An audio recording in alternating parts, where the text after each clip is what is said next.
What else do you have? Paulie sent this one over. This is actually an interesting topic. In 100 years, which athlete from this era will be the most remembered / spoken about? And we can kind of populate this one as a squad, but like Tom Brady, LeBron, Lionel Messi, Ohtani, Wemby, any others? Yeah, Paul. So my thought was, we still bring up Babe Ruth regularly on a sports radio show 100 years after he was relevant. And, there's some other players like Jim Brown or, there's not that many. Wilt Chamberlain makes our show. I'm curious, people from today who, because of their accomplishments or pending accomplishments, will be talked about 100 years from now on a sports radio show? Well, Shohei Ohtani will, in my opinion, because he threw 6 no-hit innings. He also hit another home run. His ERA is now 0.82. He's becoming, I'll be careful when I say this, a better pitcher than hitter. Now, he's been on a recent tear the last couple of weeks to raise his batting average, but I go back to what Dave Roberts said to us in spring training, that Ohtani is really focused on winning the Cy Young. If he were to win the Cy Young, and with all these MVP, and he'll win the MVP again, like we're seeing a historical run. We're seeing something that's never happened. And I don't know if we get imitators that, you'll have teams that'll say, hey, why don't we try to develop somebody like that? Because a lot of your pitchers were great hitters. They usually you pitched, and if you didn't pitch, you played shortstop and you batted third. But I think what we're seeing with Ohtani is something we've never seen before. Therefore, he's going to stand out. I mean, Messi is unbelievable. But is he Pele? Like, we still talk about Pele. Tom Brady, who knows what the quarterbacking position is going to be like in 100 years from now? Yes, Dylan. I feel like as the de facto soccer guy here, I have to say Messi and Ronaldo do have kind of that extra level of reach globally. Yeah, but they kind of cancel each other out. They're both unbelievable. Like Pele stood alone for a long time. But I think Ohtani, he was angry last night because his location wasn't great, but he had 6 no-hit innings and hit another home run. Yes, Paul. With Ohtani, does he get bonus points if it's really close for the Cy Young this year because he also has 600 at-bats? And you brought up this point to me this morning, and I didn't think about it, but if you're thinking about, hey, all I'm going to do is pitch, but then it's so much more than that, it's all I'm going to do is pitch, and then the other days I'm going to hit.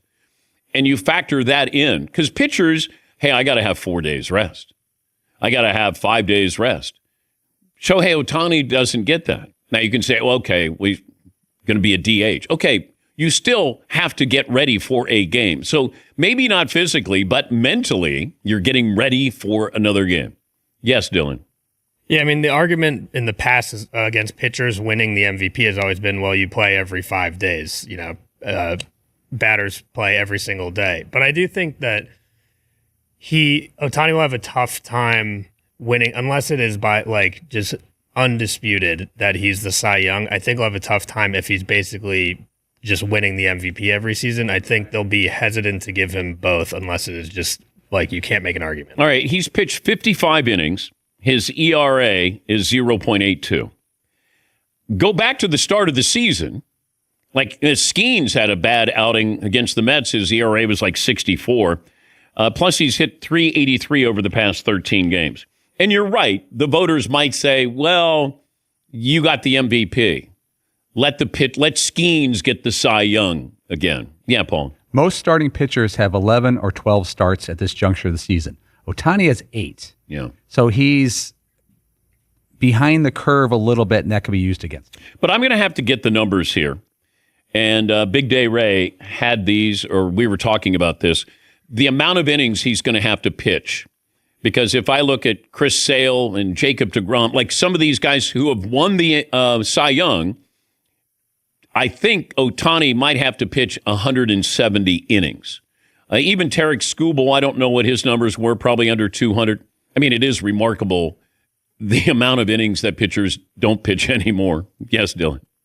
Yeah, I mean, it's not apples to apples, but if you compare Ohtani winning MVP and Cy Young to like the NFL with MVP and Offensive Player of the Year, where a lot of years you could argue whoever wins the MVP would also win the Offensive Player of the Year. I think they kind of bifurcate the two, where the MVP bifurcate. Easy. Wow. Whoa, vocab word. Okay. All right, Denver. Yeah, Paul. Harvard. Okay, here's a thing for Ohtani. Back in 2021, Corbin Burns, the starter for Milwaukee, he was 11-5, only 28 starts, only 167 innings, and he won the Cy Young. Yeah, see, there's your opening. I mean, who would have thought get to 150 innings, 160 innings, you can win the Cy Young? But that's where we are now. I think Chris Sale had like 174 one year. But Ohtani, 6 no-hit innings and wasn't pleased with his control.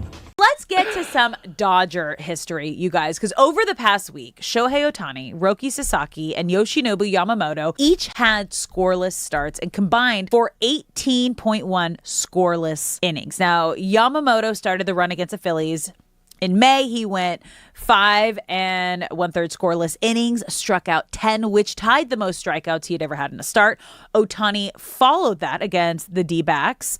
He threw 6 scoreless innings, allowing just 2 hits, and did it while dealing with a blister. And then Sasaki had the best start of his major league career against the Angels, throwing 7 shutout innings, striking out a career-high 10, and looked like the Roki Sasaki that we had heard about coming out of Japan. So together, Ohtani, Yamamoto, and Sasaki became the first trio of Japanese-born pitchers to each have a scoreless start in the same season, and they did it in the same week. It's so special. And it does make me think back to when I realized how special this trio is. The first Dodger game that I went to, not this season, but last season.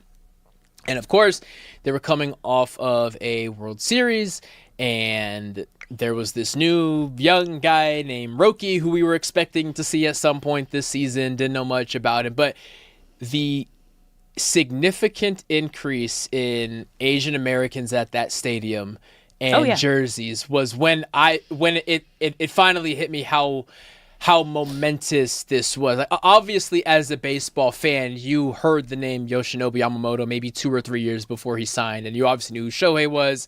We were still learning who this Roki Sasaki guy was, but how much that representation meant to the Asian American community. It's hard to state how many faces you see in that stadium, and you hear Japanese being spoken, and like how cool it is, how even the stadium food that is served. Oh, they adopted the culture. Like, yes, like in the best way. It is a place that has leaned completely into making Japanese Americans feel at home, and obviously the results on the field are proving why. It's crazy. So our dog watcher and babysitter is Japanese, and she went back and was visiting family in Japan while the World Series was happening, and she was sending me photos and texting me just how much it's almost like a religious experience back in Japan when the Dodgers are playing. Like, the Dodgers are Team Japan right now, and as you're seeing, as I was talking about last segment, brands that can't get sponsorship ads in Dodger Stadium are buying the ads behind home plate when the Dodgers go to visiting teams. Like, that's how much brands are trying to be involved with the Dodgers and Shohei Ohtani and Yamamoto and Roki Sasaki. But I think what makes this whole situation special, right? Because what you don't normally see is superstars wanting to go play with other superstars, right? So Ohtani came out of Japan as like, we've never seen anyone like this before, right? The first ever two-way player in Major League Baseball. He is going to be lights out. And it's like, okay, let me see it to believe it. And then we saw it, 4-time unanimous MVP. And then we hear about Yamamoto, and we're like, there's no way that he's going to come to the Dodgers. He's going to want to make a name for himself on any other team. But what people don't understand in Japanese culture is that it is an honor. It is such an honor to play with your fellow countrymen. And with Ohtani being the face of baseball and an icon in Japan, it's the exact opposite effect that you would think in so many other cultures is these superstars want to join forces with Ohtani. And he was able to recruit Yamamoto and he was able to recruit Roki Sasaki because, are you kidding me? Like, I get to play with Shohei Ohtani? Right, like, this right. is... They feel the same way that fans do. And it's this collective just respect. And I think that's why, obviously, as we saw with Yamamoto and Sasaki, it takes them a little bit of time to adjust, not only to the culture, but to the game. And I think the most impressive thing about this record was Roki Sasaki and finally having his welcome to the big league moment. And I heard Freddie Freeman tell me and Dave Roberts tell me after his last start on Friday, this was the Roki Sasaki that we had heard about in Japan. This was the Roki that we saw tape of that we knew could be like scary, dominant, feared pitcher on the mound. He's finally here. And that's what Roki told me too. He was like, I finally feel like I'm pitching like myself. I'm pitching with confidence. I am not doubting myself. And a big part of that you have to understand and I have to imagine is because he has Yamamoto and he has Ohtani there. Without question. And there are no two teammates that are more proud of Roki than them. And yeah, to Roki's credit, the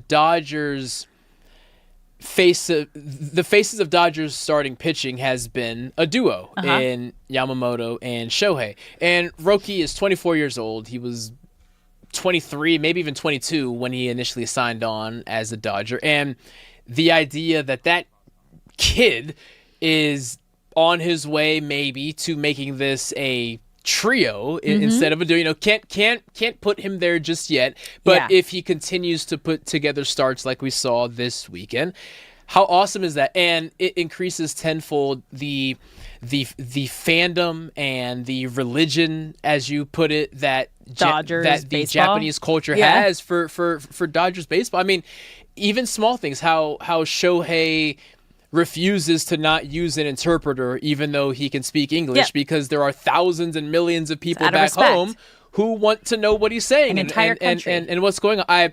I commend so much how Shohei, Roki, and Yoshinobu have handled the moment and the situation. I think they've found a perfect balance of being embraced by LA and wanting to do things the way that the Dodgers do them, while also saying the most important thing to me is that people back home know how my experience is going. And credit to the Dodgers for doing everything they can to making sure that is a factor that they've acknowledged. Like, they very easily could have said, yeah, we don't want to have a live feed on our dugout that follows Shohei the entire game. That may put our players in a weird spot. And I'm sure a lot of owners would have said no to that. But I credit the Dodgers for every step of the way saying, you know what, this is bigger than baseball. And in the long run, this is going to help us and our Japanese players. I'm in awe how this whole situation has been managed over the past couple of years. So what Brock is referring to is there is a Japanese broadcast